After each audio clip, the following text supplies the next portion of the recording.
Hello, everybody. Thank you so much for joining us here today on the Dedicated Show. Really excited about this topic this morning. We're going to talk about lessons learned in a data consulting company with Fred Hefer and David Anderson, who are both managing partners at Pomerol Partners. I truly can't wait to hear what they've got to say in terms of what it takes to start a consulting company, to run a consulting company. We'll talk about the highs and the lows of their journey. And we're definitely taking questions from the live audience. So if you have questions about either running your own company or opportunities at Pomerol Partners or any questions that come up along the conversation, we're definitely eager to engage. And as you're joining the session, the other thing I'll say is we have a question for you. So we all know that COVID's impacted plenty of people in terms of their livelihood, their careers. So we want to hear from you. Has COVID hit you in any specific ways over the past year or so in terms of how you're thinking about careers? Have you decided to maybe go off on your own, or if you've ever wanted to start a business, did you decide not to start this business because of COVID? So definitely share your thoughts, and if you just want to say hi, go ahead and do that as well. At this point, I'm going to go ahead and bring up both of our guests. So we've got David Anderson, hello, and we've got Fred Hefer. Hello, gentlemen. Thank you so much for joining us. Hey, thanks, Kate. Thank you, Kate. Right. Awesome. So I always love to start with introductions. So if you can both maybe tell the audience a little bit about yourself, that would be great. Cool. I can quickly start. So David Anderson, I'm a partner here at Pomerol. I've been with Pomerol for just about a year now, actually. It might even be close to a year to the date, actually, tomorrow. So it's a year now. But I've had a career in consulting. Before that, in industry, actually working in a large consultancy back in BDO in Australia. So a little bit of working on sort of the industry side, a little bit of freelance contracting. And the last sort of 12 odd years, I've been working in various consultancies and technology. Well, Fred. Happy anniversary, David. Yeah, thanks. That's awesome. I didn't actually realize until you said that, but I think tomorrow will be a year. So survived the year. It's good, David. Yeah.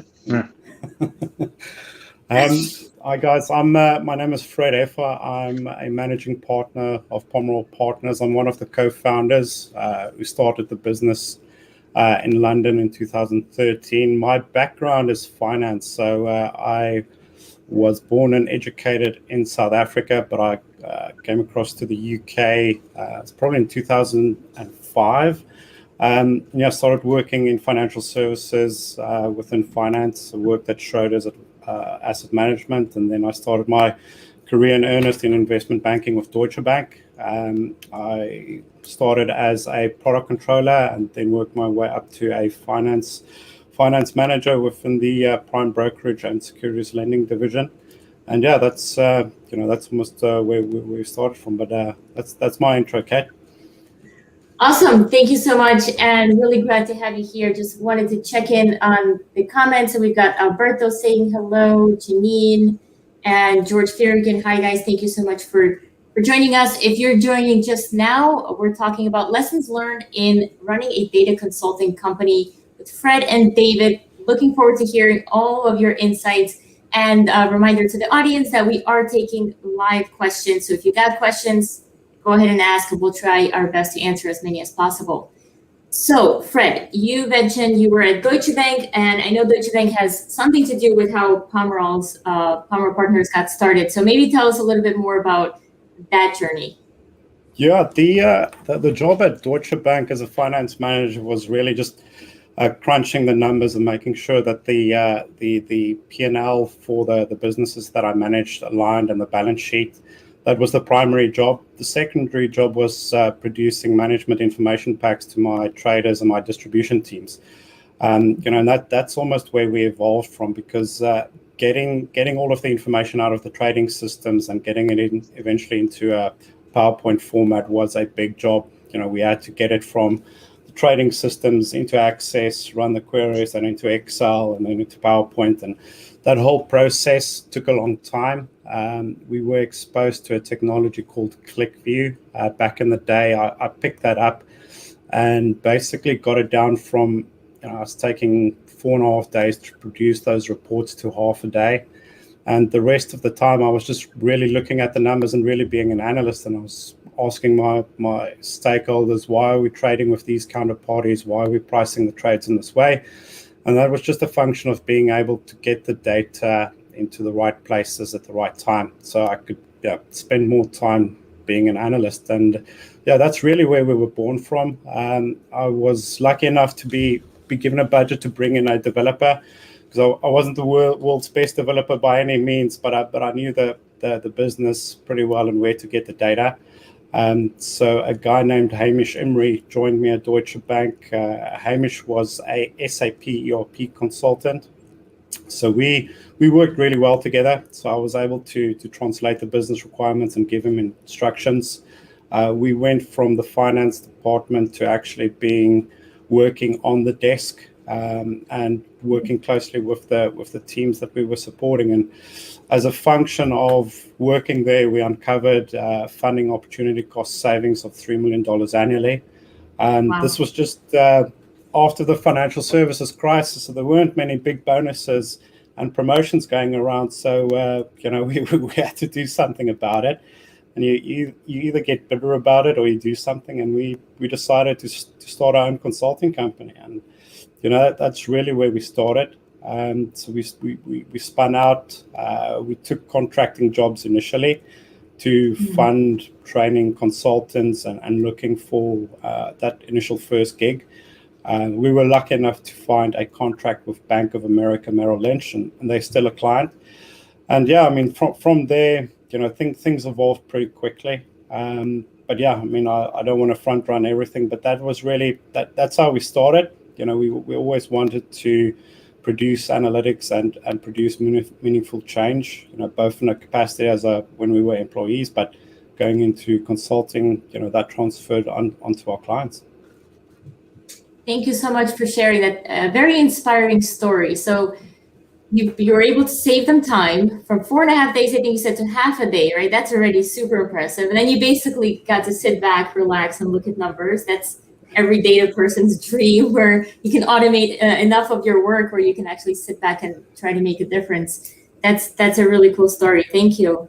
And so that was 2013 when you that was. I mean, we did the ClickView and development, probably going 2 years before that, but we took the plunge in terms of spinning out really in 2013 and handing in the resignations, and saying, hey, goodbye. We're doing our own thing now, So that was the first big step.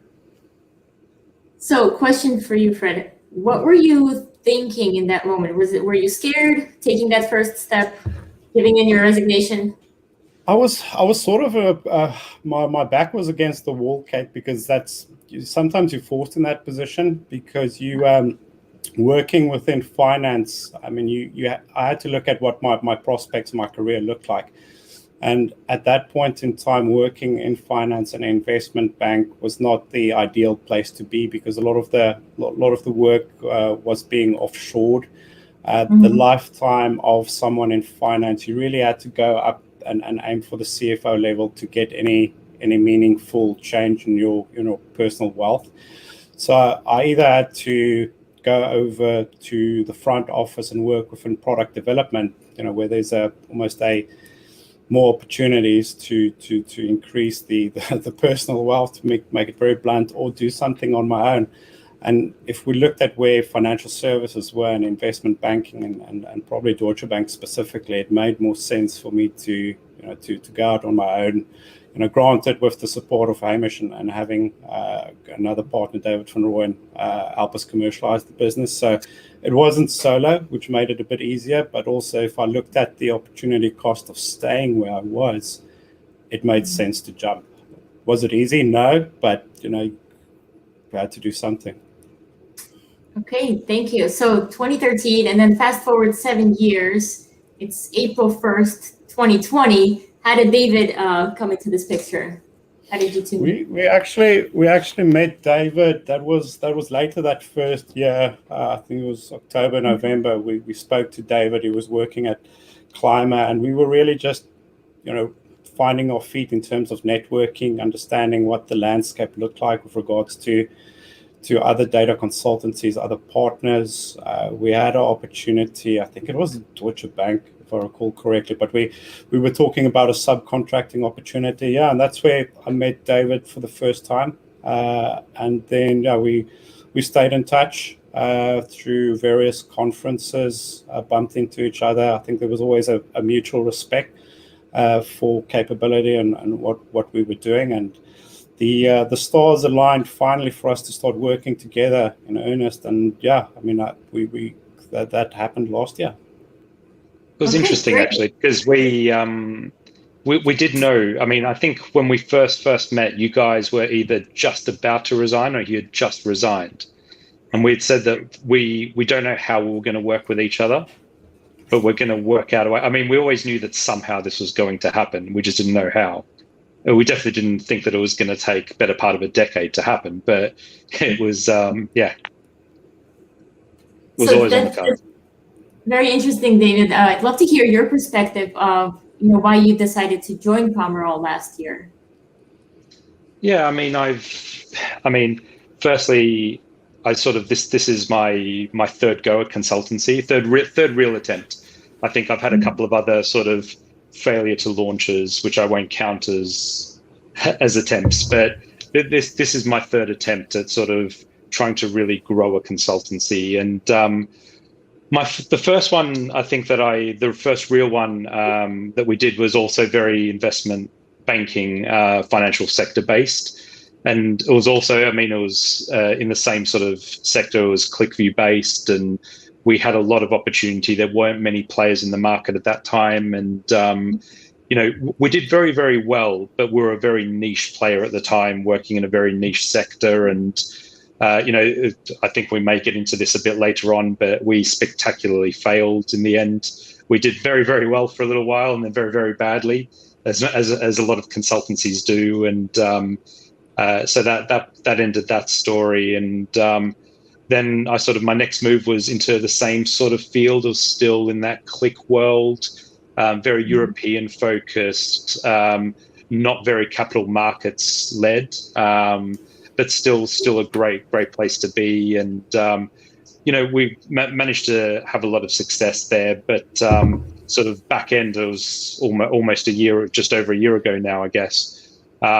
We had an opportunity to either go out on our own, for myself specifically as well, to sort of do something from scratch, or to join someone established. And there's a risk and reward model that goes through your head, similar to what Fred discussed with Deutsche Bank, I think, but on a bit of a different scale, I guess. And also looking at Pomerol had the right structure base, had the right clients. It was a warm and fuzzy entity that I had known for many years. The three sort of founder owners of Pomerol as well were solid people that I sort of had a lot of respect for. I think I echo what Fred said earlier.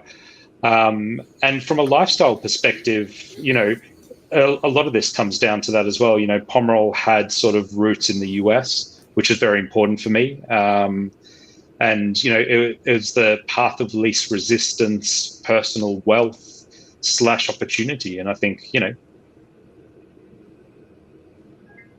yeah.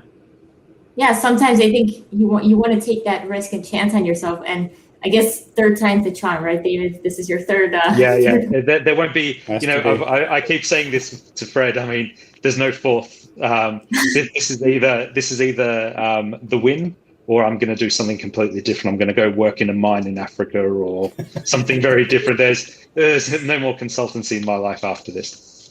This better work then. I think I'm going to go to some of the questions that are coming in from the audience. We'll start with this one from Saliu. How did you get your first opportunity? I want to share that. I think you mentioned Bank of America was one of your first clients. Bank of America was one of our first clients. That was a function of our personal network, and you can never never really underestimate the importance of having a robust network. So we, through one of our founders, David van Rooyen, we got introduced to a stakeholder at Bank of America at a social event. We started talking about, and I think it was a sporting event actually, and they started talking about the use of data within sports, and how sophisticated that is relative to actual day-to-day working. And that opened the door for us to have an initial conversation around, how can we potentially use this analytics platform to consolidate some of the systems in that stakeholders' business. How can we simplify the price-making decisions? I think the first few conversations we had with the stakeholder was in a coffee shop, and we talked through what we could do. And I think we actually printed out some of the dashboards that we could design, and that was very early on within analytics. So the bar was pretty low, and there wasn't a lot of people doing it. So we were able to get enough of the door open to do a pilot, and that's really all that we need. Once we get 20 days to prove ourselves, it's very rare that we don't go beyond that 20 days and build those pilot applications into production. So it's a function of personal network, just to answer it very shortly. But you always come back to that, because as you evolve as a company, you look at various channels to produce more opportunities and stuff. But sometimes you just have to go back to basics, and having a very good personal network is immensely valuable. Yeah, I agree. I think the personal network plays a success factor in almost everything you do. It's just so important. There's a question here from Janine Jordan. She's asking, when you were starting out, what was your first infrastructure setup like? How were you collecting data from customers and transferring the data to your company to actually do that work, or were you working from their system virtually, especially considering the high regulations in finance? It was all on site, so that made things pretty easily from an infrastructure perspective. All of the servers, all of the software, all of the administration was behind firewalls. So we were essentially onboarded as contractors to that specific client, so we could get access to the systems and work on that. That was fairly easy. I think with us doing more implementations, and I'll probably speak to that a bit later around how we're evolving. But we've grown to set up our own managed environments and managing environments on behalf of our clients. But certainly in the early days, you want to keep it as easy and as frictionless as possible, and get working and get billable as soon as you can. Yes. Just to add to that, I think it's also really, something that was key, I think, in Fred's journey with Pomerol, and I think in my personal instances as well, having that one large client to start is so important. I think, it's very difficult to get lots of small engagements when you're trying to start a consultancy up.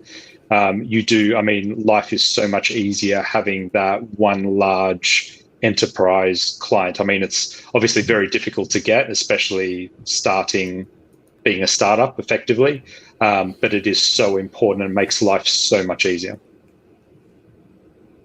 Yeah, actually, a follow-up question on what you just said. As any company starting out, right, we all need some sort of clients and customers that actually fuel our business. What percentage breakdown of focus would you say, let's say I'm a salesperson, and there are big enterprise companies and the little ones that are likely easier to land, but probably will give you more of a headache because you have to deal with so many different clients. How would you break up that sales approach of targeting the big ones versus the small ones? I think there's risk on both sides of that, right? You can spend a lot of time, which is, time is super valuable, especially when you're just starting out. It's spending a lot of time chasing lots of little engagements, and that can become quite cumbersome and also very expensive and, almost impossible to do. Whereas, the other complete side of that is you have one large or two large clients. but the risk there is huge, right? So you all of a sudden you start to scale your business based on the output of one or two of these clients.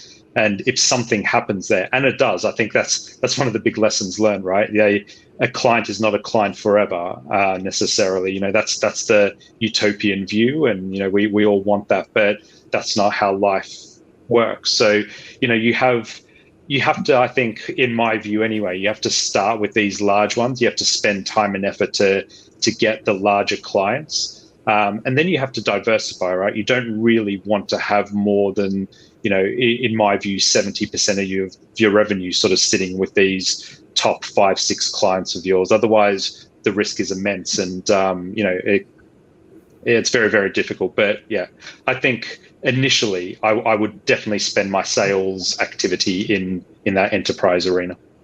Mm-hmm. Yeah, there's definitely a much bigger payoff when you can land one of those big enterprise accounts.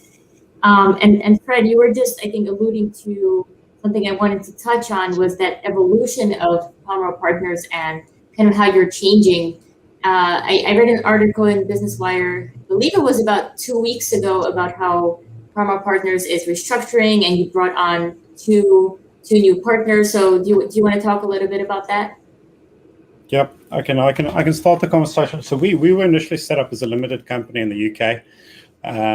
When we started out and won the contract at Bank of America. Fast forward a couple of years, we added a few more US clients, and a very strong US client base. Not by design, you know, it just happened that it was a function of opportunities. So in 2016, I made a call to come over to the US and set up operations, come out to the Midwest and serve the underserved territories to get going. So we had a similar type of setup. We had a LLC over here to get going. We got another partner, or a co-founder, so to say, involved here in the US. I think they're getting new people into the organization caused a lot of friction with regards to making those specific deals, because you almost had to negotiate everything on a case-by-case basis.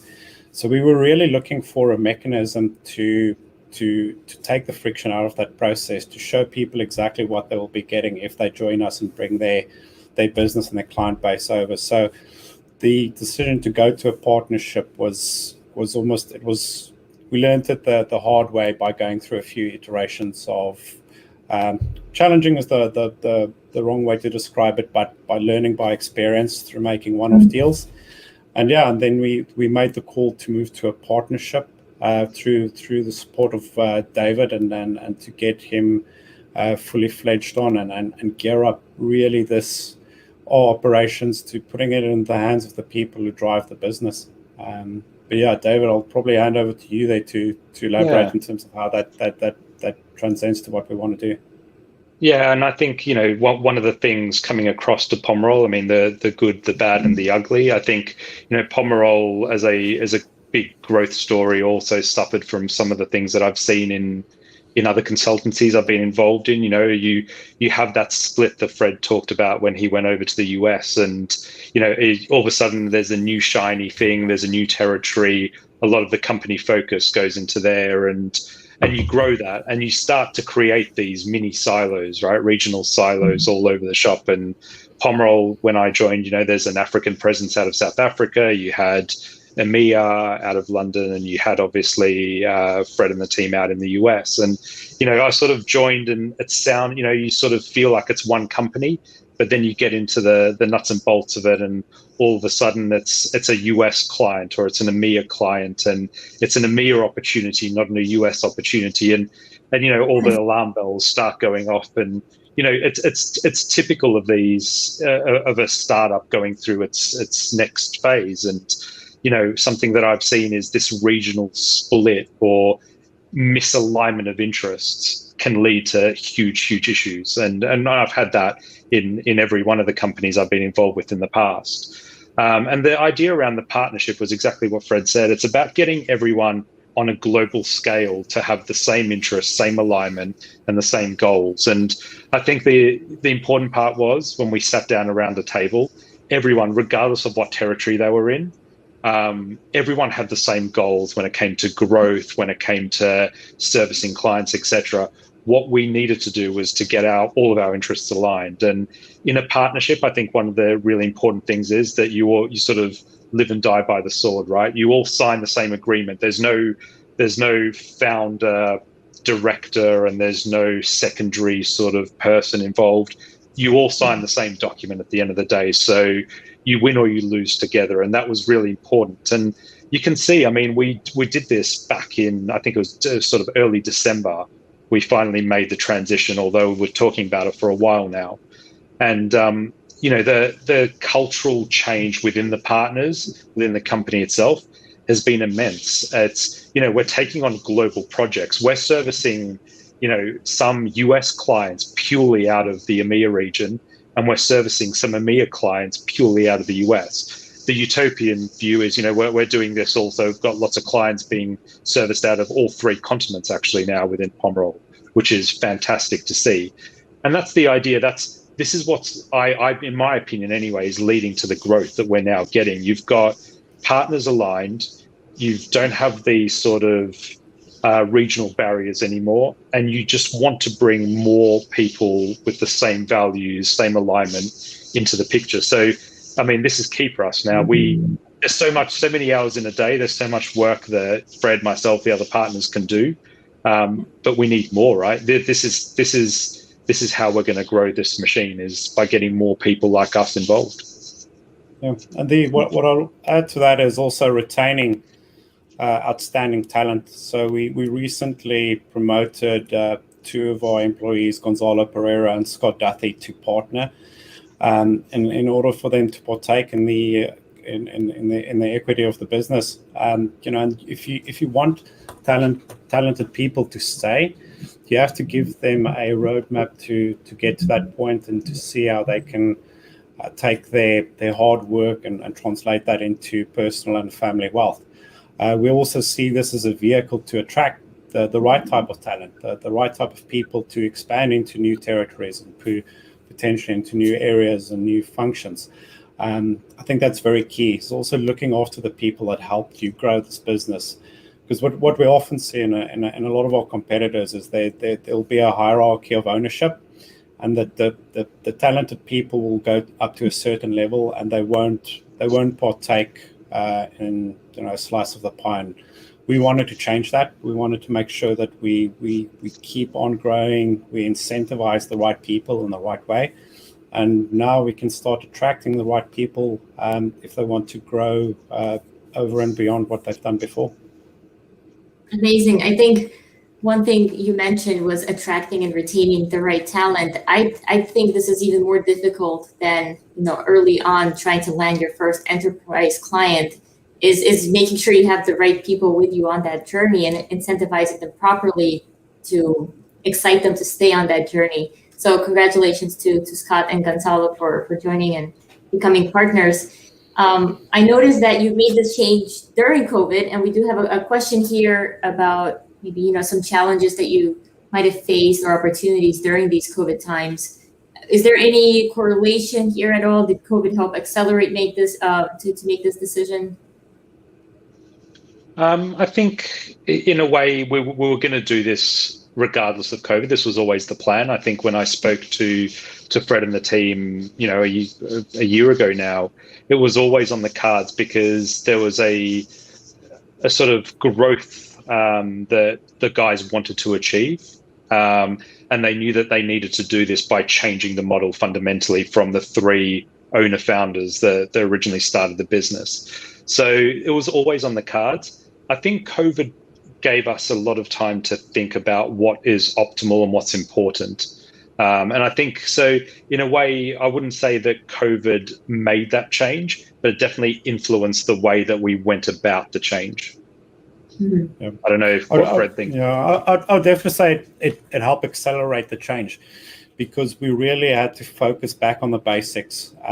We lost a couple of sizable clients initially during when people were panicking. And we had to look at what is truly important, what type of people do we want to keep hold of, and how do we keep the right people steering the ship. So we had to be very honest with ourselves. We had to make a few very hard decisions and letting some of our people go.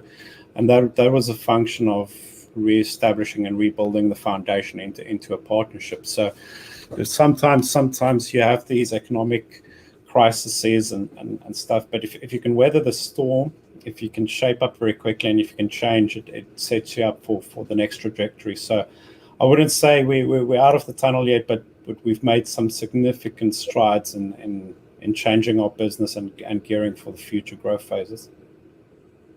Great, thank you so much for sharing that. We've got a few more questions coming in here. One from George Firikin, and he's asking, what challenges is still out there for you to tackle? Kind of, what's the very next challenge or maybe focus area on your plate? Lots, I think. As Fred said, it's a difficult time because from a consultancy standpoint, I think that's echoed through a lot of consultancies globally.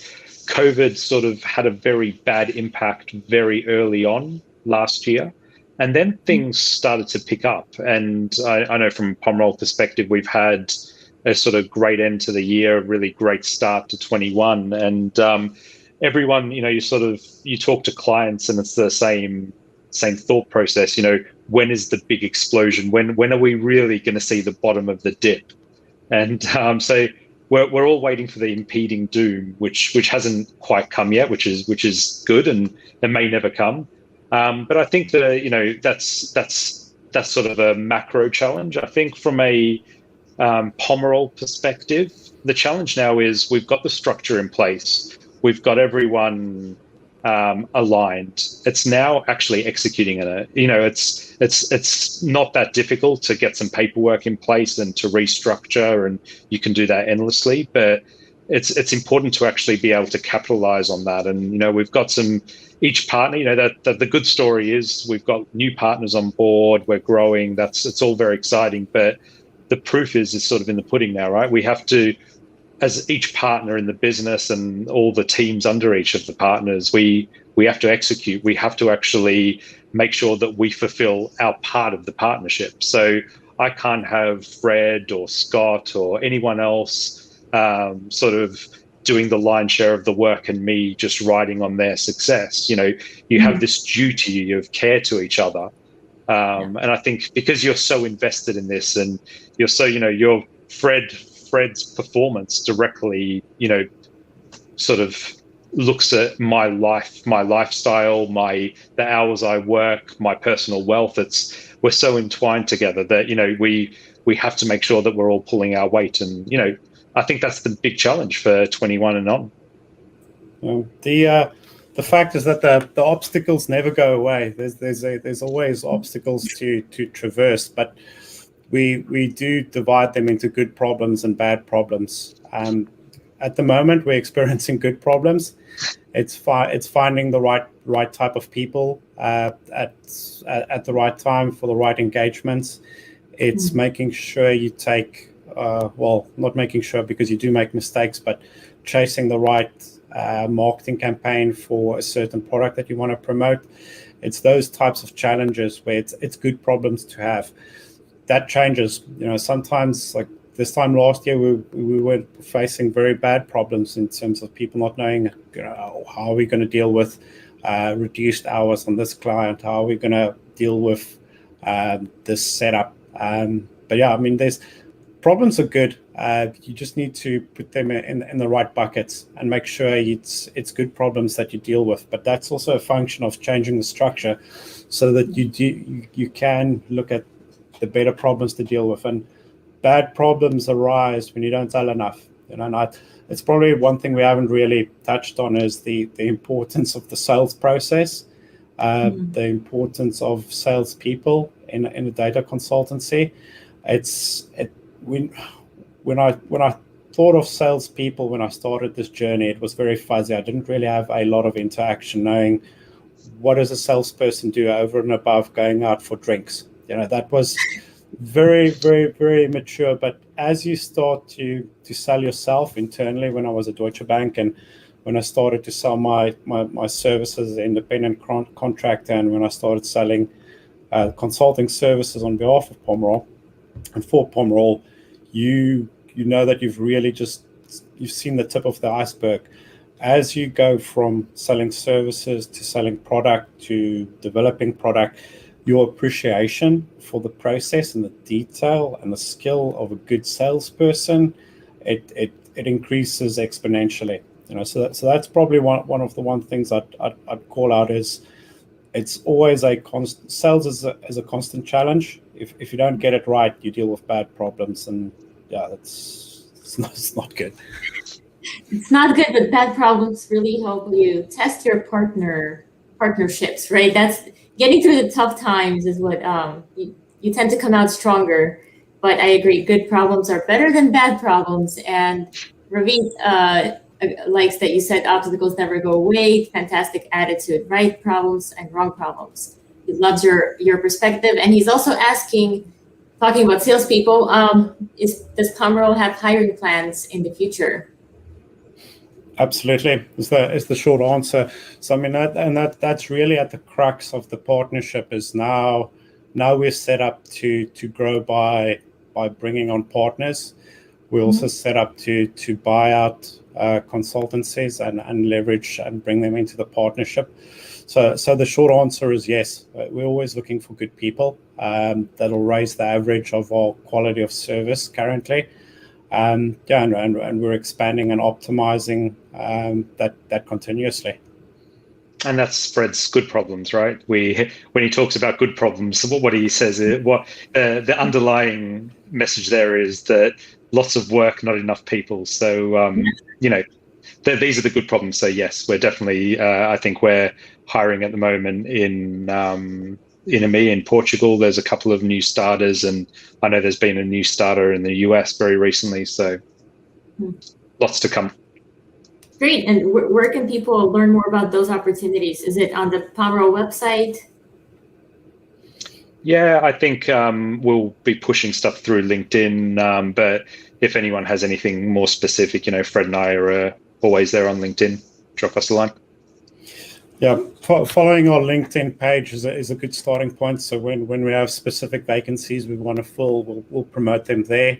But that will also be promoted by the specific partners who are recruiting for the position. So start with following our company page, and then to just make sure you connect with some of our partners, or the managing partners and the other partners.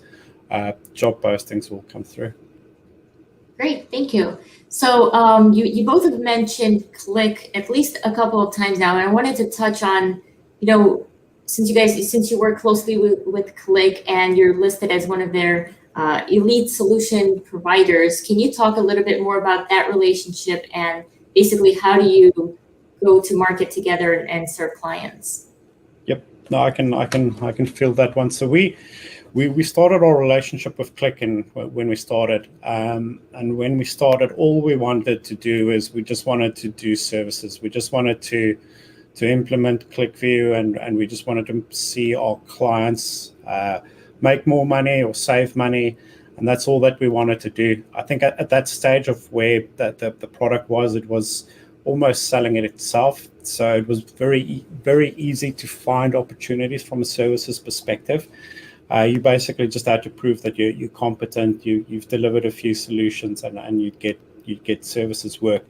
I think that was also one of our big mistakes, is probably not engaging with Click UK from a product perspective, because the vendors are driven by product sales and by client success, and we didn't invest enough, certainly when we started, in establishing a firm relationship with Click in EMEA.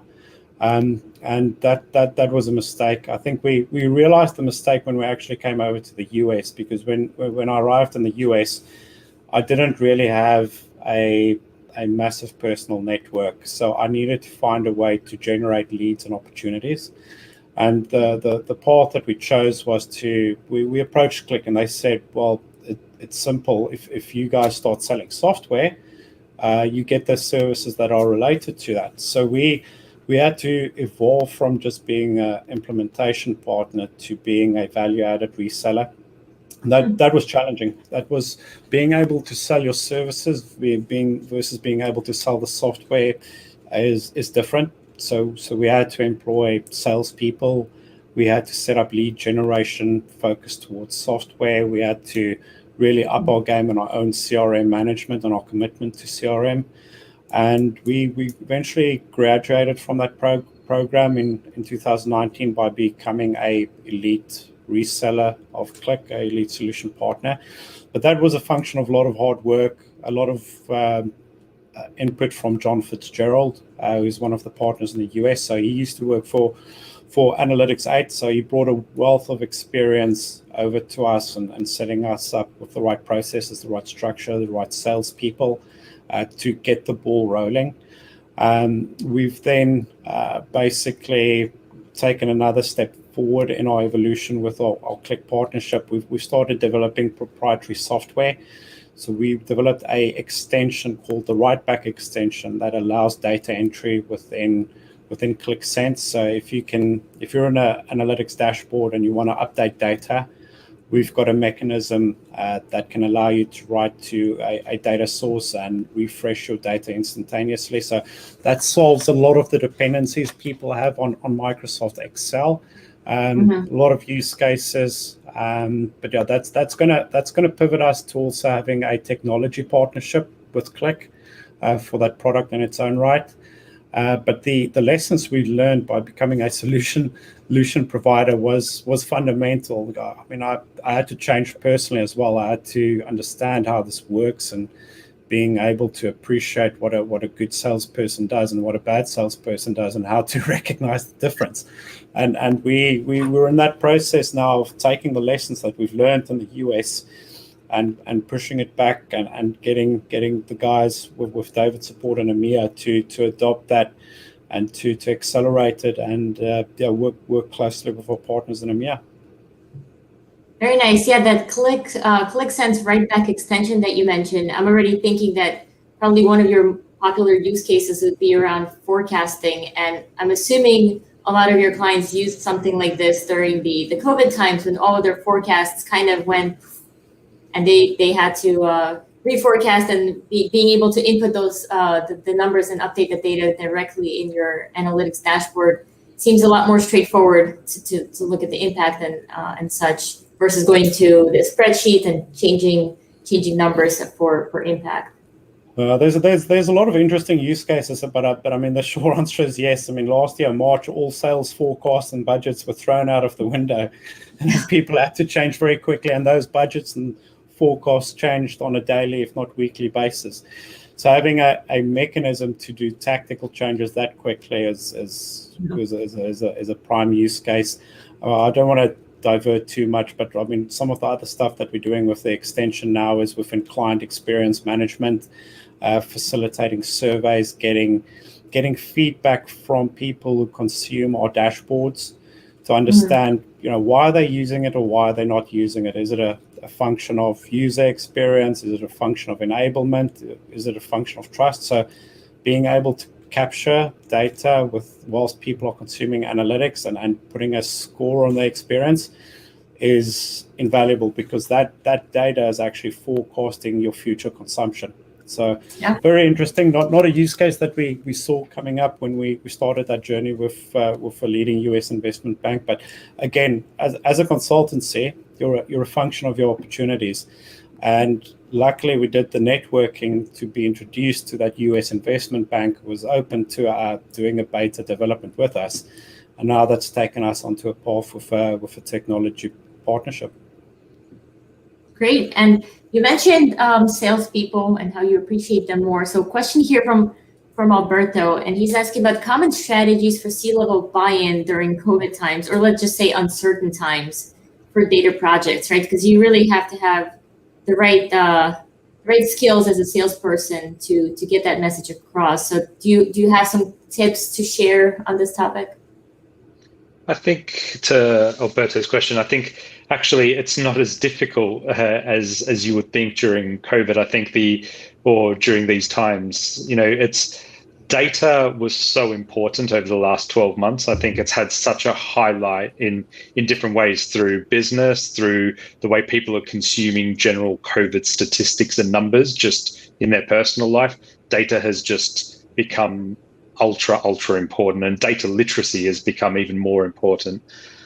So, we've seen clients that originally sort of shelved some of their investment ideas when they were so uncertain around what COVID would bring, because it's the sort of human way, isn't it? You bunker up, you pull everything tight, and you save just in case, tomorrow is a worse day than today. And we saw some of that, but then we also saw a lot of very opportunistic C-level people in our client base, and they took the opportunity to actually see the slowdown in their own business or a difference in their own business, to invest in that data sphere, to invest in getting data quality better, to get their reporting better, to enhance the product that they're selling. And, in the EMEA region, we saw, clients come out of the woodwork that you would never, ever expect in sort of these times. We signed a big deal with someone in the aviation industry. And you think to yourself, you're mad. Why would you possibly, in the aviation industry, go out and start doing data-led projects during COVID? And, I spoke to the CEO there, and, it's very, very, very smart. It's a slower time for them. They know that the impact and the sort of business will come back once COVID is over, and they want to be sort of in the pole prime position to take advantage of that.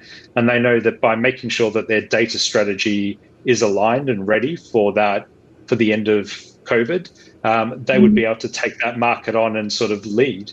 And it's been proven. We've worked with them through the sort of majority of 2020, getting that product ready with them, and they've gone to market with a whole new data initiative. And it's amazing to see the sort of growth in sort of sales that they've achieved off the back of that, once the world was ready to see that sort of the innovation. Yeah, that's a great story. Yeah, go ahead. Just to echo David's points, I mean, when before COVID, a lot of our work was, I would almost frame it as staff augmentation, or where we were providing support over and above what people could do internally within their companies. That shifted dynamically to us supporting existing clients and new clients build their own products around data. So supporting OEM clients, i.e. clients who use software to build a product. We've done a lot more services for those types of clients, integrating work, doing mashups on websites. The work has shifted to be a lot more productionized and product focused, which is great, because you can wrap that up into a managed service. There's recurring revenues, there's subscription revenues. So it takes some of the pressure off with regards to just consulting revenues. So now your revenue base is more stable. There's more recurring revenue, and ultimately that the company is more valuable because you're doing work over a longer period. So that wasn't expected. We didn't really know what was going to happen, but it's been an accelerated evolution into managed service and subscription services, which has been awesome. And we saw that, didn't we? The smart C-levels, the smart companies use that time to invest in data, and we're seeing, and they're seeing the reward of that now. Yeah, that's exactly my comment. So I was just reading what Ravid said. He says it's been a learning experience for all of the companies, and I agree. It's the smart ones that knew that this was some downtime that they can use to invest into their data strategies and building up their products. David, you mentioned the end of COVID. Do you have some insights? Like, when is it ending? Is it ending? I think it is. I'm very optimistic in my view. I think far more than Fred sometimes. But we're seeing, in our African business that's very leisure and hospitality based, we're seeing a little bit of a comeback there. I think the human race is generally optimistic. The North Americans are very optimistic. They're booking up African travel for the end of this year and into 2022. So I think there's an optimism out there. Where in the UK, I think we're seeing a lot of sort of acceleration in terms of people getting ready for the future now. The North American business almost felt like it wasn't really touched, to be honest. I think the partners in North America had a decent 2020, and I think there's a general optimism that we could be coming to the end of it. I know there's throughout especially continental Europe and parts of Asia at the moment, there's still a lot of this stuff going on, but I think with the vaccine drive, generally the governments are doing the right thing, and I think people are sick of it. People want to see the positives now. So I think I am very positive that we are going to see the end of this very, very soon, if not earlier than most anticipate. Yeah, I'm very optimistic as well.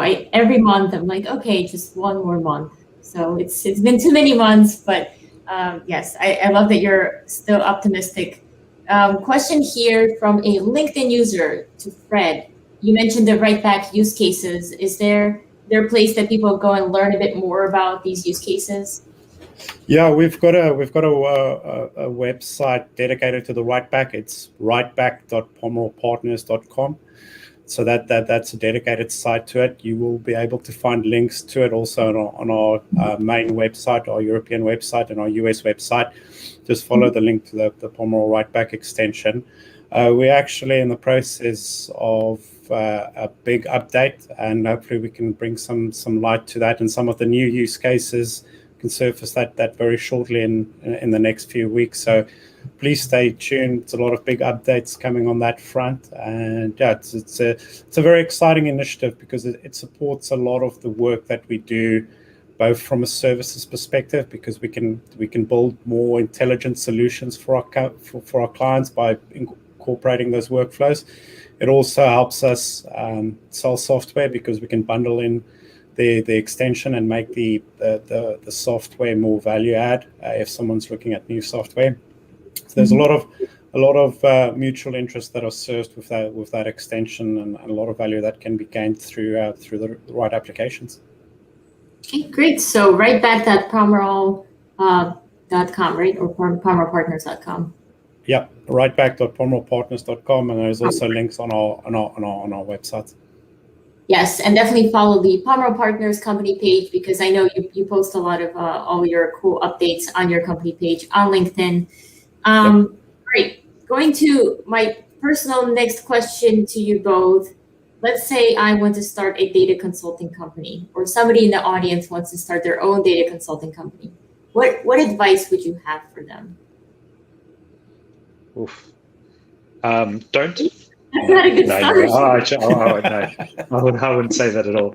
I think you need to know what you're getting into. I think it's not for everyone. It's definitely not for everyone. And in a very simplistic way, and it's definitely not this simple. There's a lot of the population that like to go to the same office at 9 o'clock every morning, 5 days a week. You know what your job is for the day. You feel satisfaction in achieving that, in doing better at that job day in, day out, and that's a great place to be. And then there's the messy people of the world who get involved in the consulting side of things. And for me, working on both previously, I've worked in manufacturing and retail for companies directly, and it's tedious for me personally. It's very difficult to get up and do the same thing day in, day out. I think in a consulting company, the amazing part is you get to help so many different clients in so many different industries and in different facets, from finance departments, marketing departments, sales teams. It's so much fun. It's so enthralling to be able to do that. But it's hard work. It is really, really hard work. Your 40-hour week is almost comical. It doesn't exist, never has. I think the burden of being able to do proper time management with your own calendar is, I think after all these years, I'm terrible at it. And I think it's a huge challenge to be able to do that. If you were going to go out and do it on your own, make sure, I think going back to where today's conversation started, you have a network. Make sure you have 1 or 2 clients that you think will support you on the journey. And I think that's really important if you're going to go out on your own. Don't, the worst thing you would do is quit your full-time job and try and support yourself without having a client or a set of clients to back you on that journey. So make sure you've got that. If you don't, I think joining an established consultancy and seeing if it's for you is a great thing to do as well. There's lots of consultancies out there, focused on all different things from data to just generalist accounting work, law work, etc. So find one that you think matches what you would like to do, try it, and then if you want to step out afterwards, do so. But in my view, we sort of had that point of to make that decision a year ago when I joined Pomerol, and it was either on my own or it was joining someone established that shares the same values. And sometimes I think as a collective, if you find the right people, and that's really important, if you find the right people with the right attitude that share the same values, it's much easier, much better to be part of a team that can sort of share that burden, but you can also share in that success. So my advice is, if you want to do it on your own, do so, but be prepared for a lot of hard work and have someone backing you, have some clients backing you. Yeah, I just looking at my journey, I think you have to start with selling yourself and your solutions internally as an employee. So, making sure you can communicate to your manager, what is your value add? Then reaching out to different functions, to different regions in your organization so that you can articulate what is your value add, what is your unique selling point. That's almost how you practice on the job and build those necessary skills. So when you get externally, it's not entirely new. I think when I left Deutsche Bank, I first became an independent contractor, and then I had to take what I learned to sell my solution internally. I had to apply that to myself personally and get a contract. I think it was at RBS back in the day as an independent contractor. That made things easier because suddenly my income, personal income, went up, and that bought me more time to invest in building a company with Pomerol. And then you put in extra hours, extra resources without really seeing the light, and back yourself to find that first client. It's always easier to spin out having an established client. That's not necessarily always possible. So have contingency plans. I think for me, I was fortunate because I could, going into independent contracting, that was an immediate lift for me personally, and I could get exposure to more companies within financial services. So it wasn't the worst case if Pomerol didn't work. But it also has. I also had a finite lifeline within finance and doing contracting in the finance sphere. It was only going to run for so long, so I had to make this work. Both career-wise and personally, it was the only option. Thank you so much for sharing that. I think the last question I'd have for both of you today is, where do you see Pomerol Partners in the future? And this question came up in the comments as well. Kind of what's next for you guys?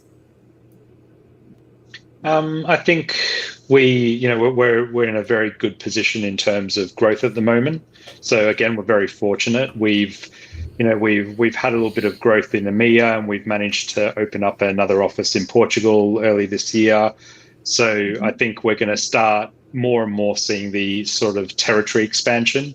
The US as well, there's a view that there'll be some movement there and some new offices created during the year. So I think that's very short-term view. But for us, it's just the growth story, right? It's attracting people like us that want to be part of the Pomerol story, that want to share the sort of burden, share the success, etc., and make this thing grow. I'd love to one day be, rather than talking about the few partners we've got, to be one of 100 partners and compete against some of the big boys in the industry, because we do the niche players in our world, and not just Pomerol, a lot of our competitors, we do some really interesting work with really interesting clients. And I think the talent pool in your smaller consultancies can sometimes be a lot better than what you get in your sort of the big boys in our industry. I think that what hasn't happened yet is the amalgamation of these. I don't think we've seen the super talented people come together and create something really uniquely different. And I think we've got an opportunity to do that with Pomerol. Yeah. The short answers for me is I don't know what it's going to look like in 5 years and 10 years. If you asked me that question 5 years ago, I wouldn't have said I'd be sitting in Kansas running as managing partner of the US. But yeah, I think things change for a good reason. I think the reality is that the technologies and the nature of the technologies moving over from perpetual to subscription-based, they change so rapidly. It's very difficult to steer a course around technology. Hence why steering a course around the right people and a partnership is the way forward. So, I mean, the short answer is that it's going to be a function of the quality and the number of the partners that we pick up, and aligning that to a near term, probably a 3-year goal is probably more realistic. But yeah, then it's going to be a function of numbers, bringing on more partners, growing that pool, and hopefully the function of partners will bring us into exciting new territories and technologies for solutions for our company client. Amazing. Thank you so much, Fred and David, for joining me here today and sharing all of your lessons learned in that journey. Such an interesting story from both of you of how Pomerol Partners has gotten to where it is today.